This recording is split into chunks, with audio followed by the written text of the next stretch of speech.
Kryeministri i Shqipërisë Edi Rama ka ngritur alarmin për ndikimin e disinformimit të demokracisë moderne gjatë pjesëmarrjes së tij në konferencën vjetore të vendeve të Europës Lindore të mbajtur në Berlin. Në fjalën e tij, kreu i qeverisë shqiptare vlerësoi se kërcënimet e së ardhmes ndaj sigurisë mund të mos kenë formën tradicionale të konflikteve ushtarake, por të sulmeve ndaj të së vërtetës dhe institucioneve demokratike, duke u referuar debatit të krijuar rreth një projekti zhvillimor në Bregdetin shqiptar. Rama argumentoi se në epokën digjitale, informacioni i paverifikuar përhapet me shpejtësi më të madhe se sa faktet. Një propozim për zhvillimin turistik në Bregdetin e Shqipërisë u bë befas qendra e një stuhie digjitale ndërkombëtare. Katastrofa mjedisore u paraqit si fakt i promovuar. Korrupsioni u shpalli vërtetuar përpara se të ekzistonte ndonjë provë. Teoritë konspirative u shumëfishuan orë pas ore. Pretendimet u bën titujt u bën të vërtetat u bën dogma dhe kështu që kërkonte prova të trajtohej si dyshuar. E përmend këtë jo sepse vetë projekti ka rëndësi për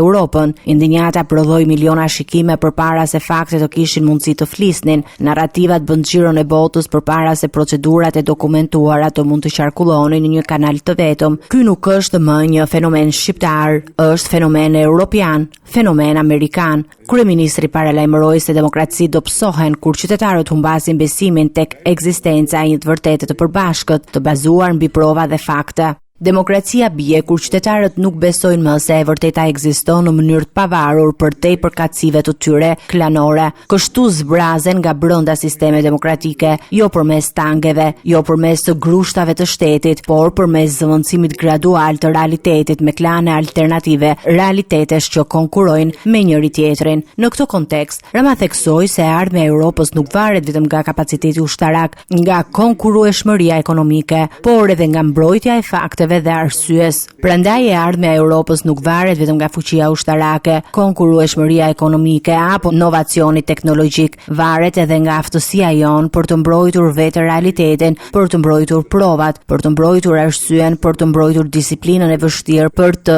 pazëvendësueshme të fakteve. Duke u ndalur te procesi i zgjerimit Bashkimit Evropian, Rama ritheksoi mbështetjen e tij për integrimin gradual të vendeve të Ballkanit Perëndimor, por paralajmëroi se ky proces nuk mund të kthehet në një pritje të pafundme. Sipas tij, nëse ribashkimi i Europës konsiderohet një domosdoshmëri strategjike, atëherë vendet e Ballkanit Perëndimor nuk mund të mbeten peng i dallimeve politike apo hezitimeve të disa shteteve anëtare.